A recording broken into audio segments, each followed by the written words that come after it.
Hello, everybody, and welcome in to Bad for Baseball, the baddest baseball podcast on the internet. I'm your host, Nicholas Playalog, joined alongside by Adam Peddle. Today, everybody, we got a special episode. It's time to talk about those guys who were just getting paid way too much money. The production on the field has not been matching up to the salary going in to their bank accounts. Along with that, Rookie of the Year race, it is heating up, and Shohei Ohtani, chance to do something historic, as well as Bichette potentially getting traded away from the Toronto Blue Jays. Lots of drama going around right now. Adam, how is it going, man, on this fine Tuesday morning? Well, as you know, I just found out, might need to get a new AC unit, a new HVAC unit in the apartment. Gonna have to drop a lot of money there. So if you see me sweating profusely, it's because I'm drinking coffee with no AC on this August summer day. Yeah. So that's how that's going. So I'm glad I'm talking about baseball. And also, too, that's just such a great plug to hit that like and smash that subscribe button, everybody, because there's got to be somebody funding this new AC unit, and it's going to have to be you folks. Yeah, exactly. But other than that, it's great. this is our Tuesday episode. We're going to start doing these on Monday, I believe, more regularly. I think so. Just this Tuesday, we're going to just start it here, but there will be every Monday and every Thursday on Bad for Baseball Long Form Podcast, so we can't wait. We're doubling the content, folks, so get ready for that. But I am excited to talk about this right now because there's always been in the back of my mind, who's the most overpaid player? What's the worst contract in history? I think about guys in the past, like Baltimore Orioles Chris Davis, where he was just so bad that they were like, you know what? We're going to pay you out over the next 10 to 30 years because we just do not want you on this team anymore, and let's just get you out of this system. That's kind of his legacy now, eh? Nobody Nobody remembers when Chris Davis was actually really good at baseball. They just remember the fact that he was awful after he signed his contract and then just had to dip after that. Bro, I still remember because when I first started watching Chris Davis, I feared because being a Blue Jay fan, seeing him in the AL East, I was like, oh my God, this guy could literally hit any ball and go anywhere. And he was a free swinger. But as we know, we'll talk about Bichette a little bit later. Sometimes free swingers don't actually stay good for long because they end up getting exposed. They chase a lot. And that's exactly what happened to Chris Davis. He had an 0 for 54 stretch. I remember it was ridiculous. Yeah, remember first year fantasy? Yes. And he finally snapped it. Yeah. That was crazy. So one of these guys could be the next Chris Davis, everybody. I would argue that some of them are even worse, actually. Some of them could be worse. Seriously, folks, some of them could be seriously worse. We got to give a big shout-out here to Bleacher Report because we're going to be referencing this article that they wrote quite a lot in this episode. It's going through everybody that they think is the most overpaid. We got a couple people that we may add or subtract from this list that got runners up to it as well. I want to start off very quickly at that first base bag. Jose Abreu over there on the Houston Astros. Man, speaking about fantasy baseball, I owned Jose Abreu in the COVID year when he won MVP. It was I believe it was that COVID year, 2020 when he won the MVP. Phenomenal baseball player, and that was just kind of like the cherry on top of what had been a 5 to 6 to 7 year stretch of Jose Abreu just time and time and time again, 130 RBIs, 120. It was consistent, man. This guy, if you ever needed somebody cashed in, he would get it done. He goes over to Houston. You're thinking to yourself, all right, Houston Astros, they know how to get the best out of these guys, even though he's old as He already was good, He was already good, right? They're just going to make him. They're going to make him even better. And that is not what happened at all with Mr. Jose Abreu. No, Buddy's not even playing for the Astros right now. His last game was June 12th. That's pretty bad, and he's still getting paid a decent amount of money. He's getting paid, everybody, $19.5 million, and he served up a negative 1.6 WAR in the time when he was with the Astros. I think it's funny that his OPS plus is just a single digit of 3. Jesus Christ, man. Which is hilarious. I don't know what the hell happened. Going into the Houston Astros, he was doing pretty good. He had an OPS of 824. Yes, the age was coming a little bit, but that's kind of right around his career average at the time. And then just fell off a table. I don't know if he just gave up, he got paid a little bit more than he just gave up, but that's what it feels like. And Buddy, that this is a big L for the Astros. And good thing he will be Oh, God, no. They still have him for next year. Oh, they That's got not him good. for a couple years. Yeah, one more year, and he's done. Wow, yeah, that exactly. sucks. No, like they're giving this guy a lot of money. Now, I do think the fact that he's 37 years old, that has obviously got to play into it quite a bit right there. So the age has caught up to him 100%. Still a phenomenal career across the board. I mean, like an MVP to his name. His career OPS is 833, but that is not at all what the Houston Astros got and what they paid for. This is a man right here who could absolutely afford a lot of HVACs and probably doesn't deserve to afford as many as he currently could. No, yeah. Honestly, like, send me an HVAC system, Jose Maybe you Abreu. should hit We'd him up, appreciate it. Maybe you we should would. hit him Like, up. all I need is like $5,000. Like, it's not that bad. It's not that bad. For somebody like this, right? Oh, God, this guy probably poops that, wipes his butt with that stuff. I don't know what the math would work out to, but, he signed to a $58.5 million contract for 3 years, so that's roughly $19.5 a year.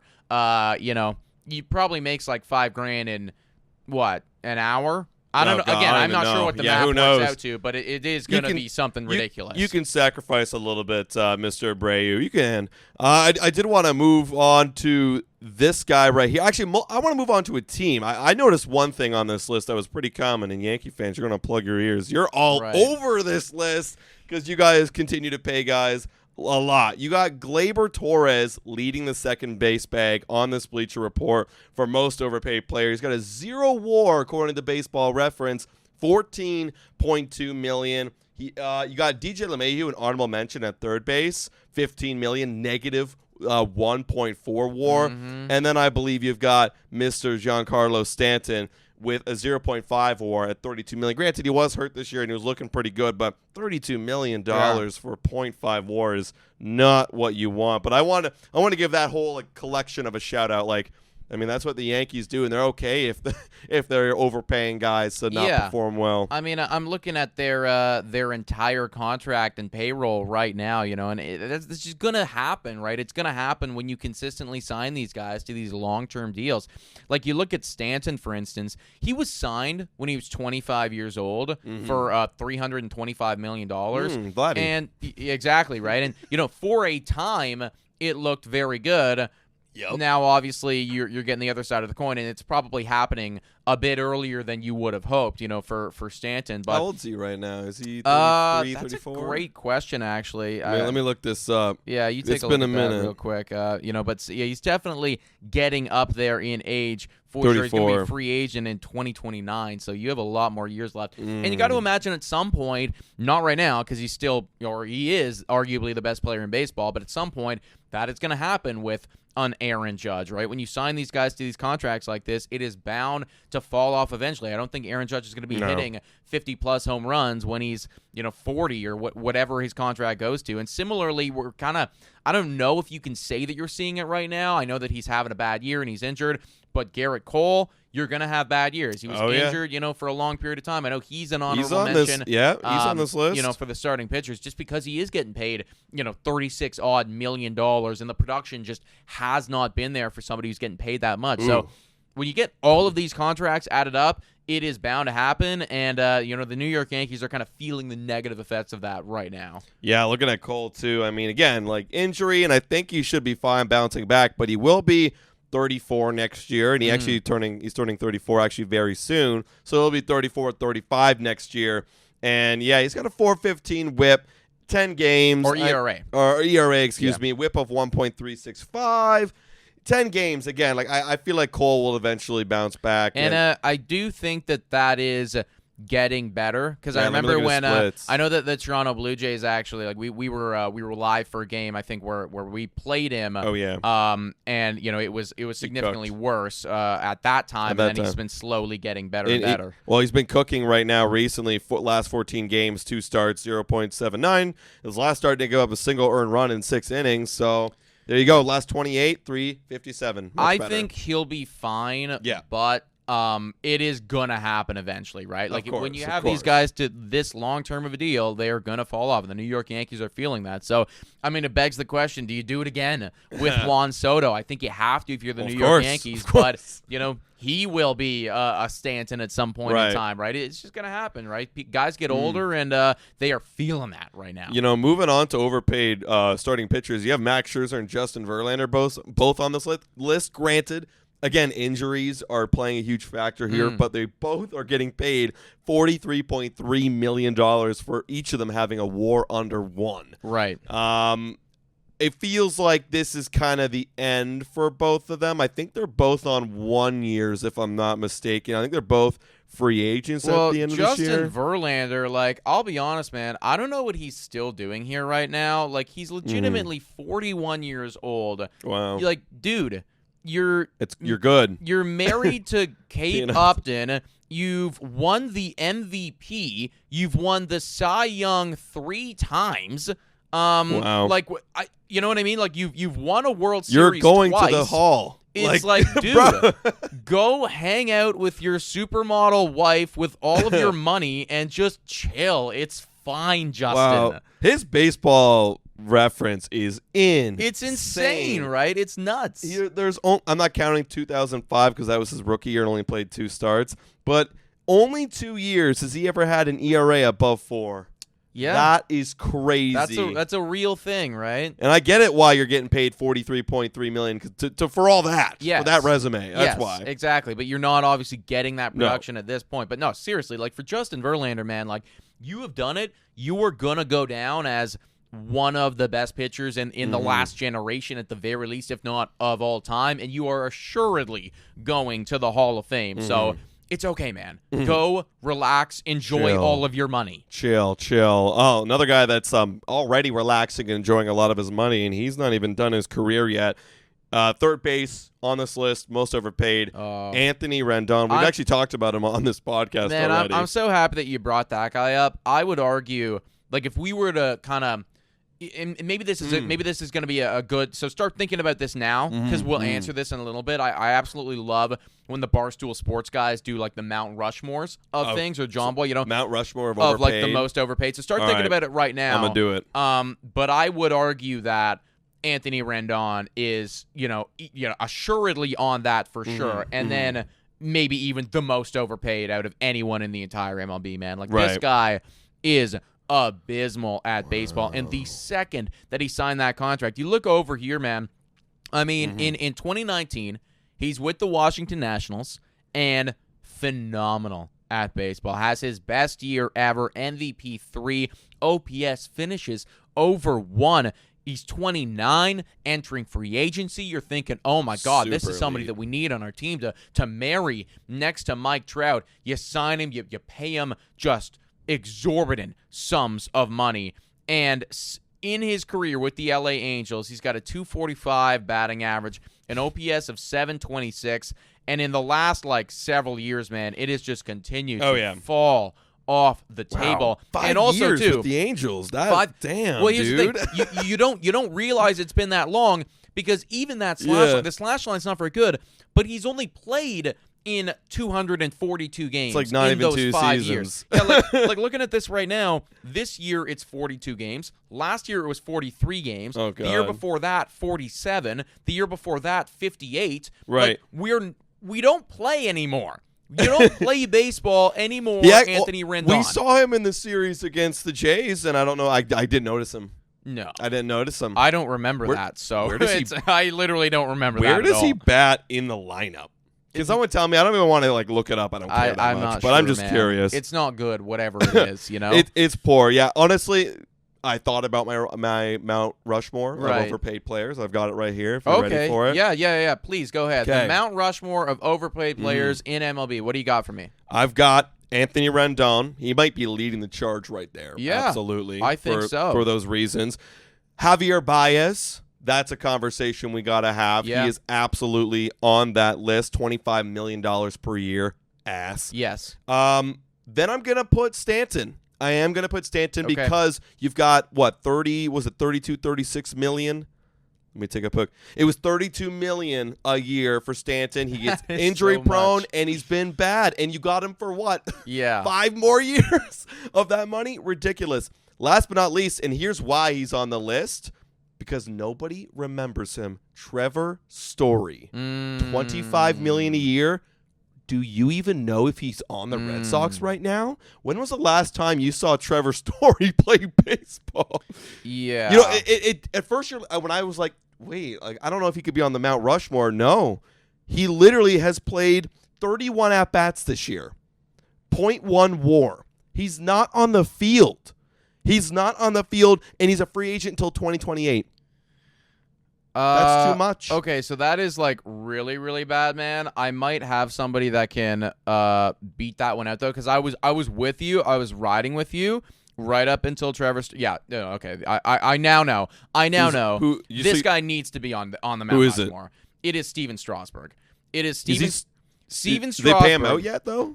So right now I'm looking at Spot Rack, and it's got him locked in for $23 million. Jesus. I don't know if they paid him. It doesn't look like they have based on this. Right. But he stopped playing in 2022. So. Oh, it looks like they deferred the money into 2027, 2028, 2029. Okay. So they deferred it a few more years. So I guess you could argue that he's not getting paid now, but this is. Right. This could be the worst contract ever, you know? Yeah. You signed him and then he stopped playing. Right. You literally signed him and he stopped playing baseball. And they're paying him luxury tax money too. Or not him, but they're paying the league luxury tax money. That sucks. 14% on it too. Dude, this is fucking nuts actually. So he signs that contract. He signs that contract for 2020, and then in 2020 he pitches 5 innings. Then he pitches 21.2 innings in 2021, and then 4.2 innings. So let me put it this way: what is the math right there? I'm getting it for baseball. Oh my god.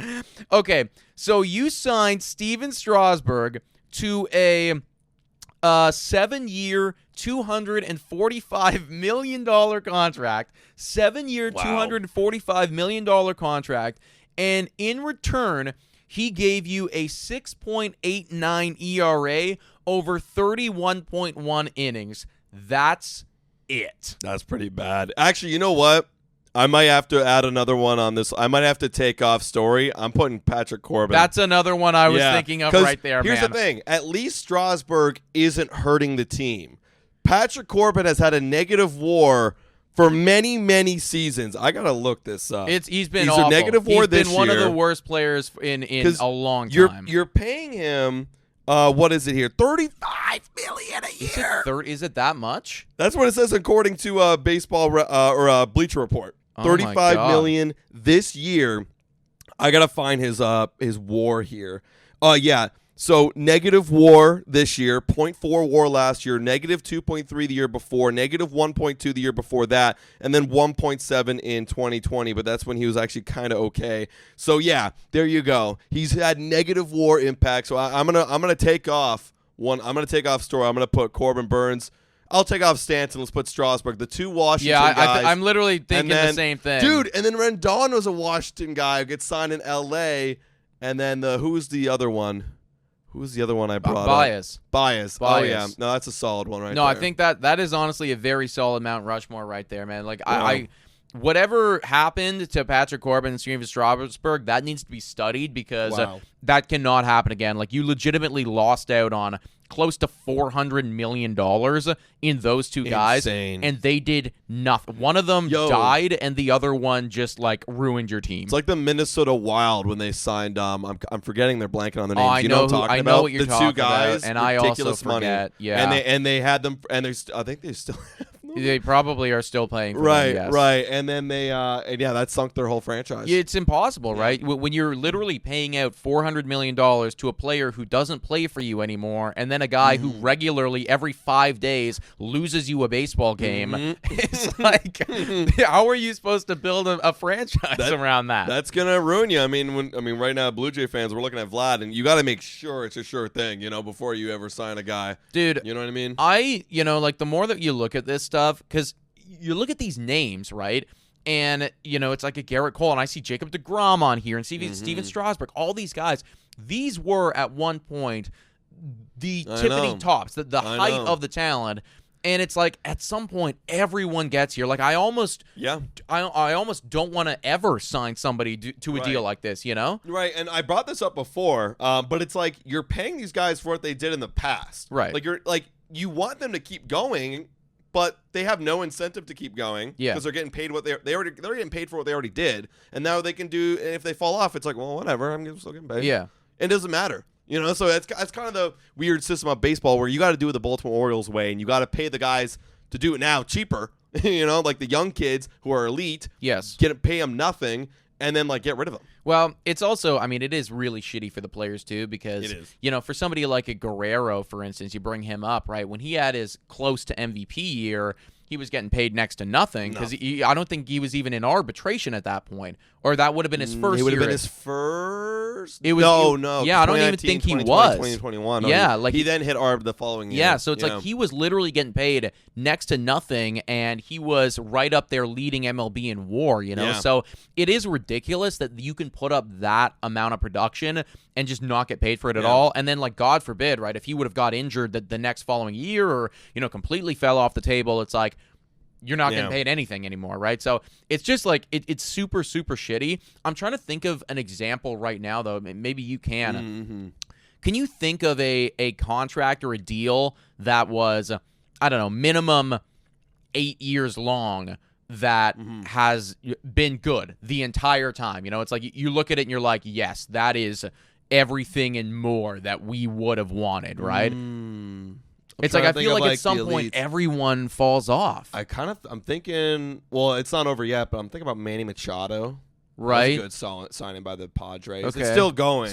Still some time right there. What about what was Verlander's contract when he signed with Houston? I'm not really sure. Right, that's true. That was a decent one. But yeah, I can't really think of too many. You guys let us know in the chat who you'd have that are actually good deals. Yeah, as that you look deals. at and it's like, okay, we're still very happy with this coming to the end of the contract. And that's the thing, right? There's still a lot of years left. Mookie Betts feels good right now. Mookie Betts feels good. Bryce Harper feels very good right now.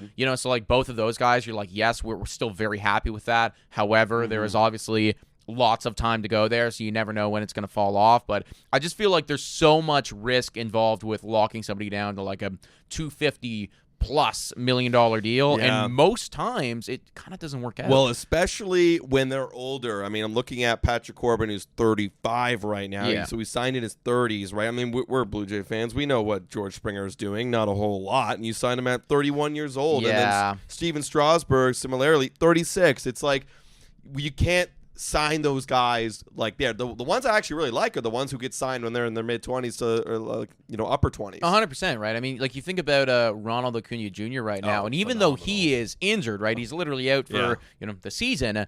It's not even that much of a loss because what you're paying him, what he's done in the past, as well, because he's so young, that injury probably shouldn't derail his whole career, right? He will be able to bounce back because he's still, youthful, has that energy, whatever.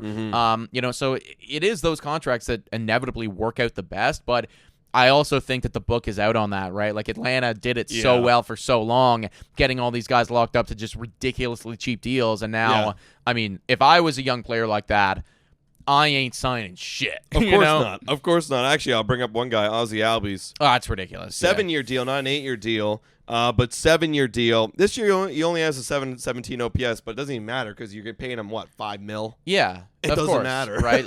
That is exactly what he would be worth. Yeah. It will never be a bad deal for you because worst possible case scenario, oh, well, he sucks. He's a player. No, but $37 million, not a big deal, right? Yeah. So, that is that's definitely the way to do it, but obviously very tough to do. Speaking of somebody who is on a massive contract, legitimately the biggest one in baseball history, Shohei Ohtani.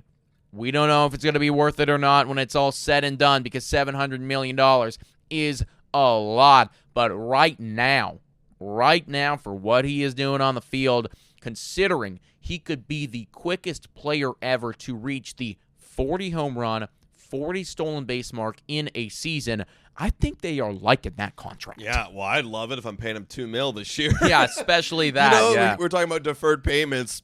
$2 million is quite the deferment. I mean, what would he be deferring? What, 68? $68 million going to somewhere else. I mean, again, eventually they're going to have to fit the bill. Yeah. The hope if you're the LA Dodgers, though, is, well, we'll have 3 banners up by the end of it, and, Shohei Ohtani's number will be retired, and it's all going to be fun and good, We're cool with going in a little bit of a tank. Maybe we'll just have to draft and develop really good, which we already do, and not trade them away this time. But, yeah, speaking of that, man, fastest guy to ever get there, and he's got to do it in the next 2 weeks. So he's at 39 homers, 37 stolen bases. Correct. And if he can get that within the next 2 weeks, get to 40 each, then he will be the fastest player ever. Because we actually brought up last week Judge being the fastest player ever to hit the 300 mark. So it just goes to show the quality of the player that you're seeing on the baseball field right now. Like Judge, most quality impact, best home run hitter right now. And then you're looking at Ohtani, best all-around stolen base and home run guy of a player right now on the field. And it's ridiculous what he's doing, bro. No, it's ridiculous. Man. It really, like, I'm constantly wowed by Shohei Ohtani and just the athleticism. It's like, you look at a guy who's that big, and I don't think that you should be stealing as many bases as you do. 6'4", 210. That's a big guy. That's a big boy, right? Like, that's a lot of weight to be lugging around, right? Yeah. And the power there from that dude is crazy, but, he's still out there. He's, in the 72 percentile in sprint speed, and clearly, like, he knows baseball. He knows when to take off. He can read pitchers like a book. He can read catchers like a book, and it's like, bam, I'm off when I need to go, and, like, he's consistently getting it done. So 3 stolen bases, 1 home run in 2 weeks. That's baby food. No, that's nothing. That's baby food for Shohei Ohtani. And what's wild, I wanted to bring this up too. Like, we're looking at WAR so far in this episode, and Ohtani's only 6th in baseball in WAR, and he's doing something really incredible. That's because he's a DH this year, and as we know, Ohtani's not pitching. He's a two-way player. If he was a two-way player, I'd probably be first. It'd be very close between him and Judge right now. Yeah. But looking at, like, the guys ahead of him, like, they all play pretty stellar defense. Witt's a stellar defender. Henderson is good at the glove. Duran's ahead of him. He's having a phenomenal year right now. Soto, just incredible on-base guy. I mean, that's a lot of WAR right there. And then Judge, the home run hitter. So there's a lot of guys that bring other attributes to the table, but not too far off. Just doing it with his bat and his legs is Shohei Ohtani, which is even more impressive to me and goes to show why he is one of the most valuable players in baseball. Yeah, well, right now, everybody, I'm just pulling up the odds. He will be winning MVP. Everybody, we're looking at like negative thousands here. It is obviously going to be Shohei Ohtani, and I think that's really, really cool because how often do you see a designated hitter win MVP? Like, it is few and far between, man. Like, they don't do that specifically because of the fact that there is, so much attributes assigned to defense, right? So if he can do that, then I think it's already out, but the conversation of him being one of the greatest, or if not the greatest player of all time ever, like, for me, it just gets so much clearer because it was always because he's pitching and hitting, it's like, well, that that's an unfair advantage type thing when I was just fucking hitting, it's like, so like, he is right up there with everyone in that category as well. I think because he's pitching or hitting is like making him the greatest player ever. Of course, you know what I mean? Right, of course, but now it's just like another kind of thing on that resume where it's like, in the year where you were literally too injured to pitch, you still won MVP. Yeah, I'm looking at his last 4 years, man. This Baseball Reference is so young. It's only 7 years. He's already won Rookie of the Year, and in the last 4 years, MVP, Silver Slugger, Cy Young 4, MVP 2, and then last year MVP, Silver Slugger, and then this year he's going to win MVP. Yeah, it's 3 MVPs in the last 4 years, and then if he comes back and pitches next year, could win MVP again. It is one of the most torrid stretches of baseball, I think, that we have ever witnessed. It really is up there for one of the greatest stretches in time that we may ever see. I mean, people have talked about Barry Bonds' stretch.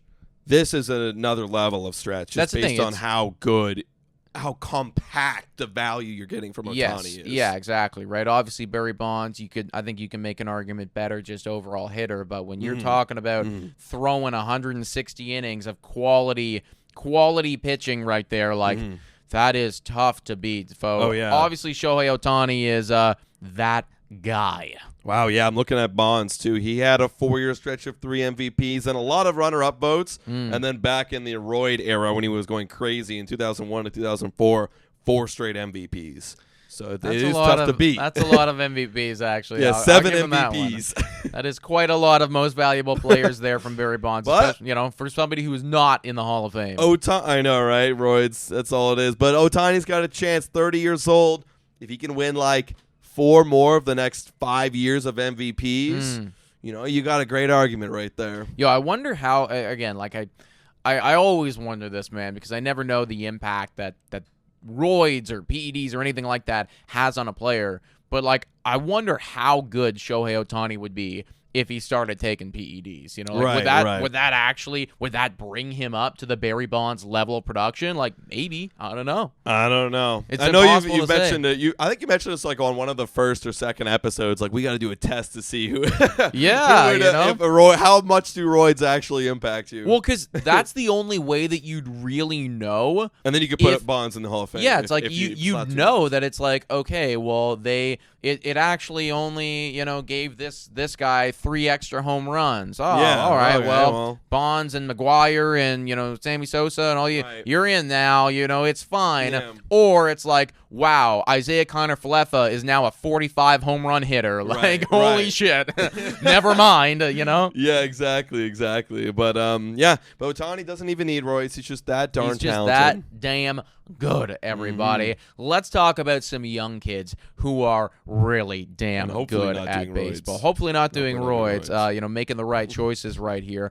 We're looking at Jackson Merrill and we're looking at Paul Skeens because both of those guys right now are in the thick of it in a tight race for that National League Rookie of the Year award. For a while there, it was looking like Paul Skeens was going to run away with it, and then Jackson Merrill said, I too am very good at baseball. And you were telling me right before we started recording, recently this guy's been on a stretch. Yeah, he had a big, I think it was a bases clearing double to win it for the Padres last night. And then in the second half, this guy's been cooking a lot. His batting average at .330, OPS at 1,005, the slugging up to 650. He's not much of an on-base guy. His on-base is very similar to his batting average, only 25 points over in the second half since the All-Star break. But he's starting to make a case for himself, and I look over that Padres team, and you're talking about valuable players and rookies of the year. He's one of the best players on this Padres team. It's crazy because you've got Fernando Tatis, you've got Machado, and you've got Xander Bogaerts up there that is doing a little bit better as of late. And he's having such an impact. But you also got on the other side of things Paul Skeens, who we all know, he's kind of like the poster boy of rookies this year, him and Livy Dunn. Side note, you see Livy Dunn dress up as Paul Skeens, and I don't even know what that was all about. Oh, I did see that. I did see that, which was, I'm not sure what she was doing, but that was kind of fun. I also saw something that I thought was actually a lot more entertaining. She went undercover. Oh, yeah. She went undercover, and she went to what I guess is some baseball expo or I think I saw like that too. Yeah, and she was haggling for Paul Skeens sports cards, And and the guy was like, "Yeah, this one's $2,400," and she's like, "What? He only pitches? What the hell?" And she was haggling for it and stuff, which was kind of fun, It is neat to see, I guess a baseball player, and then also kind of like a power baseball couple with personality and stuff. Because I feel like that's just something that we don't get enough of. I want to see Verlander and Kate Upton. Yeah, they were it for a long period of time, and now it's kind of the torch is getting passed over here to Paul Skeens and Livy Dunn, I guess. But you think about other sports with NBA and NFL, those two especially. I feel like what makes them what elevates them is just some of the personalities that you get out of your players, and then also their families as well. So it is cool to see, like, I guess Livy Dunn, like, supporting Paul in that capacity and whatnot. It's super cool, man. I like it, and but you're gonna have to support him a little bit more because he's starting to slip a little. He's starting to slip a little, everybody. Looking at right now the odds, and this is across all sports books, but the closest odds we have right now, and I'm not going to shout them out because we're not sponsored by them. Paul Skeens has a negative 175 odds to win the Rookie of the Year, which is still very good. Yeah. But Jackson Merrill plus 135. This is the closest it's ever been since Paul Skeens started going on that crazy stretch. And Paul Skeens in the last 2 starts, he's scuffling just a little bit. He's got an ERA of 4.50. He's given up 6 earned runs in 12 innings. What's going on here, Paulie? And the Pirates, on the side note, are starting to fall off the table a lot in the race. And I mean, with someone like Paul Skeens, if you're not getting that extra win, then you are going to start falling off heavily. This guy's supposed to be your ace. No, he's got a – I mean, there's so much pressure on him, like, as such a young guy. Like, for a Jackson Merrill, I feel like you can kind of sit back and chill because you have so many other veteran guys in that lineup getting paid way more than you. Like, the pressure's on them, right? The pressure's on Xander Bogaerts to make that contract worthwhile, and Manny Machado and everything like that. But, yeah, for Paul Skeens, it's got to be a lot because, one, like, because you have because you and Livy and you guys are getting so much media coverage, the cameras are always on you. So, like, everything that you do is getting, like, more documented than a Jackson Merrill, for instance. And then, two, you are, like, the only guy there, right? So you gotta make it happen. Now, I do want to shout something out that's kind of interesting here. I don't know how much stock you put into shit like this, but this is such a sizable, I guess, shift that it is kind of interesting. At home, Jackson Merrill sucks. He's got a 235 batting average with a 685 OPS, and on the road, he's a demon, man. He's batting 339 on the road with a 913 OPS. Now, again, like, those splits and everything like that, like, I don't put a whole lot of stock into it, but when it's, like, that drastic, it's like, damn, maybe this guy really just likes chilling in the hotel room and, not even being with the home crowd. Yeah, not putting the pressure on himself. Because, I've seen that a lot with a lot of rookies that'll come up. Some rookies are better at it than others, but they want to do really good in front of their home crowd. They want to put on something special, and then you know what that turns into? It turns into I'm in my brain. I'm trying a little bit too much here, getting away from my game. So maybe that's something there, but Jackson Merrill, he's making it close, and it should be a tight one. I still think Paul Skeens has got it. I mean, his scuffling is still, like, average. Yeah, exactly, right? Like, that's still very good for a rookie, You take that from a rookie. Yeah, whereas Merrill, like, you've got, 5 to 6 weeks left of baseball? Got to keep popping off. If he keeps doing what he's doing, then I think he's going to have a real shot. Because something that I have noticed, and I mentioned this to you before, is for whatever reason, MLB really likes to, for Rookie of the Year, kind of give the edge to the offensive player. I don't really understand it, or at least that's in my history of watching baseball. I've noticed that. It's got to be a clear, you're the guy on the pitch side of things, which I would argue, I think, because of the media coverage, there is a lot of politics, I think, involved in the awards. And I do think that the votes are going to go Paul Skeens' way just because of his presence on the team, his popularity, and the only way he'd be dethroned is if he, like, really struggled or he got injured, and then Merrill kept going at this pace. Yeah, got to be clear and obvious for sure. So watch out for that race moving forward, everybody. Let's move on and discuss the drama going down in Toronto with Bichette. As I'm sure many of you know at this point, we are biased Toronto Blue Jays fans. That is where we are homegrown, and we also run a separate channel called Blue Jays Today. Go check it out if you want a deeper analysis there with the Toronto Blue Jays. But considering this channel is all about general baseball stuff, it would be remiss if we did not talk about one of the biggest storylines going on right now, which is the fact that Bichette is reportedly not going to re-sign at all in Toronto. He's going to be a free agent after next season. He has no interest, no intention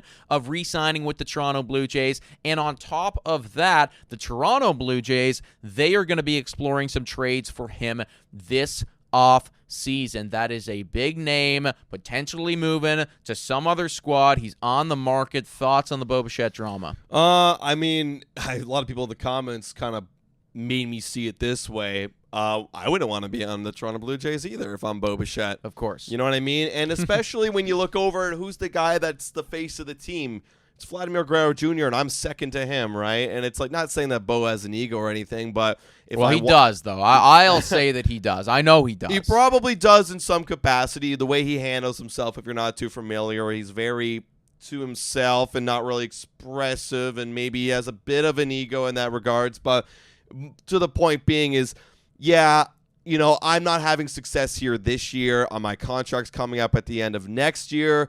I think I need a new change of scenery. Maybe it's just not working. And look, you know, to Bo's credit, he did try to bring a chip to Toronto. He was very advocate for. He was a big advocate for, like, hey, we're a great team. We're gonna win. We are losers this season if we don't win a World Series in Toronto. And they haven't won a single playoff game for many years. I think 0-6 is the Toronto Blue Jays record in the wild card series. So if I'm Bo Bichette, it's like, okay, I give it my shot. I have no connections or affiliations to Canada or Toronto like Vladimir Guerrero Jr. has. I might as well move on and see if somebody can, help me become a better defender, become a better player, get back to my ways of being elite Bo Bichette, hit leaders in the entire MLB, and have success and get paid. Right. Whereas Toronto, I don't think will pay me because they're going to pay Vlad. Well, I think it's, I do think that fans have a right to be upset at Bo Bichette in some capacity. I also think, though, like, if you're a fan of the Toronto Blue Jays, you got to look at that management. You got to go, what the hell were these guys doing? Like, you mismanaged the entire situation. This was one of your star players who, for a long period of time, was being talked about as being a staple on this squad for years to come. I mean, fuck, you gave away his bobblehead. You had, Bo Bichette hair nights. Like, there was so much different stuff that was surrounded around Bo Bichette and his identity, and to allow it to get to this place where, it feels like there is just no love in that relationship whatsoever, like, clearly there is a disconnect going on between Bo Bichette and the management there in Toronto. That is something that needs to be figured out. That's got to be something that you have a deep conversation of and be like, how the hell did we allow our star player to get this pissed off at us? Because the responsibility has got to be on the management and the ownership to keep the guys together, right? You know that there's personalities that are going to butt heads. You know that they have egos going on right there. Doesn't matter. Keep him happy. Keep him healthy. Keep him on the field hitting bombs. You didn't do that, and now it's looking like he's going to get traded away. Yeah, it's funny on that same note, Chris Bassett came out. This is so similar stuff. Big news, actually. This was all over the place. Yep. Chris Bassett coming out and kind of exposing the Toronto Blue Jays management for their incompetence. I mean, if they are incompetent with dealing with Bo Bichette, there's also incompetent with going and bringing in a winning team. Yeah. And I'm thinking about Chris Bassett at the end of his career getting sold a bill of goods, being like, okay, you're going to come here. We're going to bring in all these guys. You're going to have lots of run support. One of the best run producers in all of the MLB. Then you go trade away all the guys and don't replace them, and then you leave Chris Bassett. How many games have you seen Chris Bassett go deep and have no run support? Well, Endless. Endless it's not amount. Just him, right? It's it's not all just of him. Them, it's all of them. And they're suffering this year. So even Chris Bassett going on the Chris Rose rotation and exposing the Jays, and he was being very careful of what he was saying because he knows, and he said he could talk about it for 45 minutes. That's 45 minutes of problems that he said are, quote, unfixable. So, yes, there is a cancer in the Blue Jays management system. And that's why us included and many Blue Jay fans were screaming, like, you got to change. You got to change the front office here because clearly they are fumbling the bag and ruining this team. No, the Toronto Blue Jays are, in my opinion, this year especially, the most disappointing team in MLB. Like, I don't even think that you can make a strong argument for anyone else. Like, you had major expectations, major payroll, and have fallen off the table completely. Yeah. In regards to Bo Bichette, I mean, again, if any of you have any interest at all, go check out Blue Jays Today. I got a deep video diving into exactly what I think he's going to be worth. What do you think Bo Bichette is going to be worth on the trade market, considering this year injury-riddled, not happy in Toronto, bad attitude, and negative WAR, 597 OPS. What is he going to be worth? I mean, you made a great point on the video. I won't spoil what the answer is, so you guys can go check it out. But, I mean, yeah, looking at the trade market this year, for a position player who is underperforming and injury-riddled, that's another factor, and the poor defense. Yeah. He's not a great defender. No, he doesn't even have that. Doesn't even have that for a shortstop position, which usually needs some good quality defense. So with that being said, I'm sending you a middling prospect. Yeah. Like a middling prospect, Yeah. like a 15 to 10th ranked prospect. Yes. But then again, if there's a bidding war and the name Bo Bichette excites a lot of teams and thinks that will sell some seats if we trade for Bo Bichette and name, then there could be a little bit of a higher price. We don't know what that market's going to look like this year. There's teams out there that do need shortstops, but I think I would argue if I'm a team and I need a shortstop, Bo Bichette is not the first person I'm looking at. No, absolutely. Not at this point, right? Like, there's other guys going to be on the free agency market, and then I'm sure that there will be some other names that start popping up in the quote-unquote trade conversations that would just be more enticing than Bo Bichette, because this is a player with 1 year left on his contract who at this point, you have no idea what you're going to get. Yes, when you look back at the history, we are talking about one of the better hitters in all of the American League, but that has not been the case at all this season. It has been literally the season from hell from a mentality standpoint, from a health standpoint, and then from just a production on the field standpoint from Bo Bichette. All across the board, it has been absolutely terrible. So I totally second you in terms of, a middling type of prospect is the offer that I would be comfortable giving up for somebody like this. Granted, I think that'd be a great deal because you have a chance to turn him around. And because I think Bo Bichette, baseball's funny that way, where 1 year you could be asked, the next year could be great, especially at age 26. Like, that's absolutely in the realm of possibilities. I think 7 out of 10 times he's back to, up there top 3 in hits in MLB. Yeah. I mean, it's an easy, I watch him. I watch him almost every day. I know what the fix is. Shrink the zone. And if he goes to an organization like, let's say, the Dodgers, they're going to be all over him. They're not going to give him space like the Blue Jays did. They traded for you. They're investing in you. You got to play better baseball. Yeah. And you're going to make this adjustment, or you're going to sit on the bench, Bo. I have no doubt in my mind that if he goes to the LA Dodgers, they will find a way to fix him. I don't know if he's going to get back to like a top 3 in hits type thing in MLB or National League, but I assure you it would be significantly better than what it is that we've seen this year if he was to go to a place like that. I just think that, when you're looking at somebody with 1 year left on their deal, if you start getting into those conversations of, your 6th ranked prospect or your 5th ranked prospect, that's where, to me, it starts to be, I don't know if I'm willing to make that investment, right? I have no idea if he's going to sign back. I have no idea if he's going to be good. Right. I don't even know what the attitude is with this guy right now, right? So I do think that it's got to be a buy low. If anyone's buying it, it has to be a buy low. It'd be a good buy low. I think it'd still be a good buy low. I mean, again, it's only been this is the one outlier season. Yeah. Of Bo Bichette in his prime, and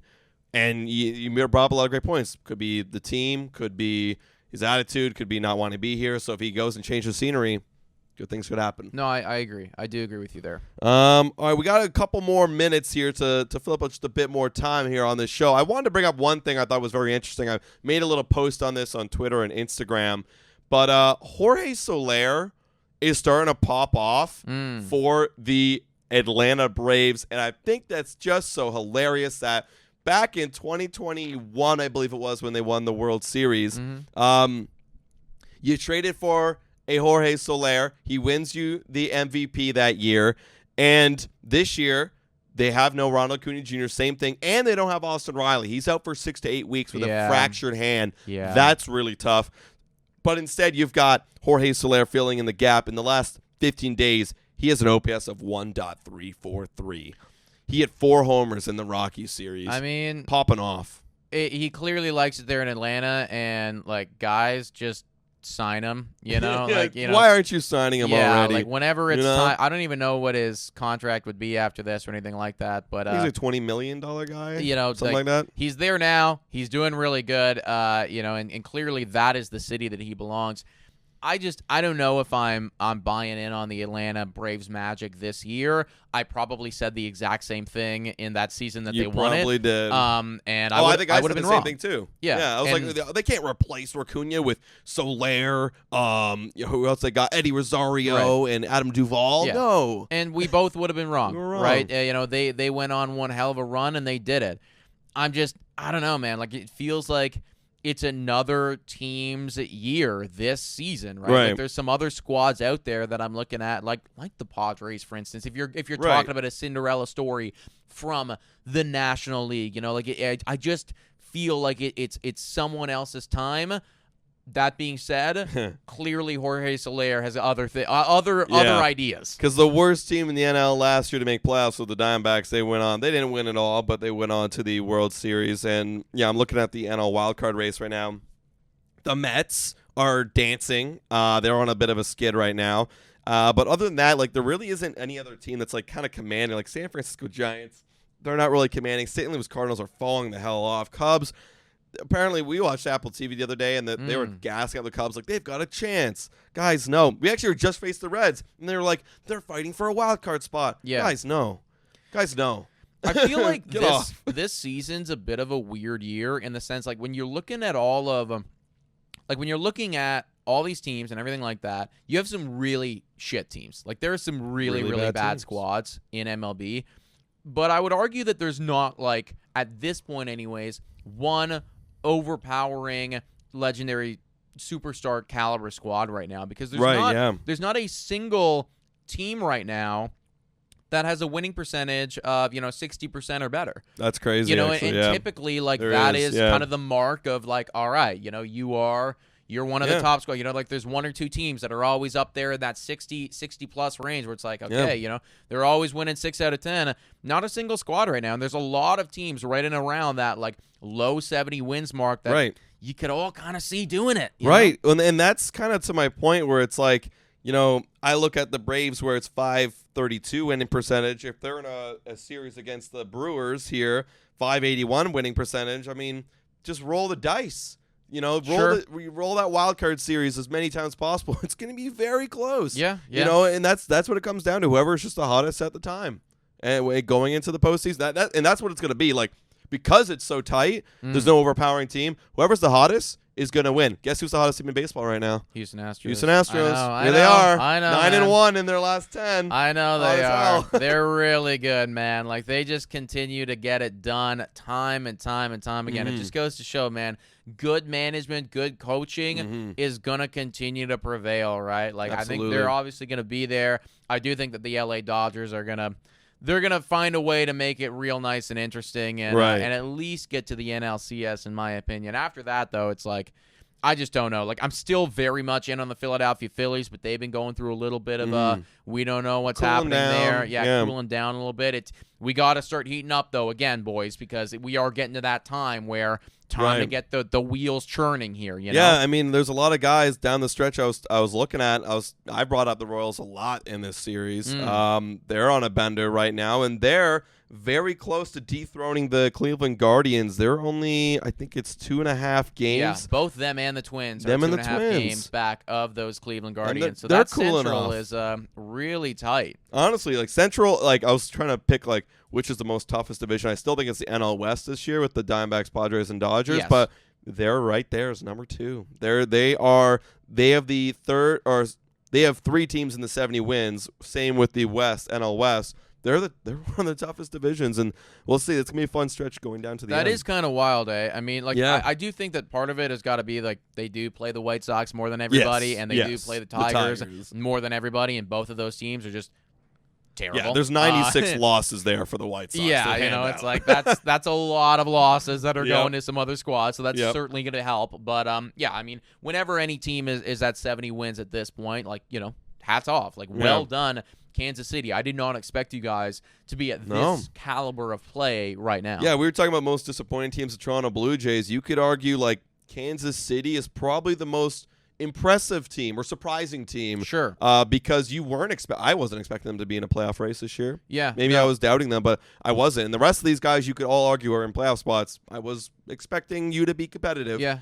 So hats off to you. I'd also give a little bit of a shout to the Milwaukee Brewers, too, because I think that a lot of people were kind of going, you get rid of Corbin Burns and Brandon Woodruff is, kind of Not dead even in the here. He's water. on the, It's like, TM I think that we were all kind of starting to fall off the Brewers train a little bit. So to have such, literally, they have the most commanding lead over the division out of anybody. It is theirs. They are going to do it. I mean, you're talking about divisions where you can get a lot of wins. I mean, that's another one. Pirates, Reds, Cubs, and St. Louis Cardinals all under 500. Yes. That's just a runaway division. That's a bit of a wash for division. And I mean, I'm disappointed with a lot of those teams. Cardinals, Cubs especially. I look at those Cubs and those Cardinals, and I'm like, guys, both of you should be way better than what you're doing. Yes. Absolutely. Both of you should be way better than what you're doing. I was starting to get a little high on the Chicago Cubs walking into this year. Yeah, a little bit. I was wrong. Yeah. They are just as mid as they were last year, if not more so. And then you have the Pirates. You're like, when are they going to take that next step? Never. They didn't. They have the Rookie of the Year, and they still haven't taken that next step, and they've been falling off.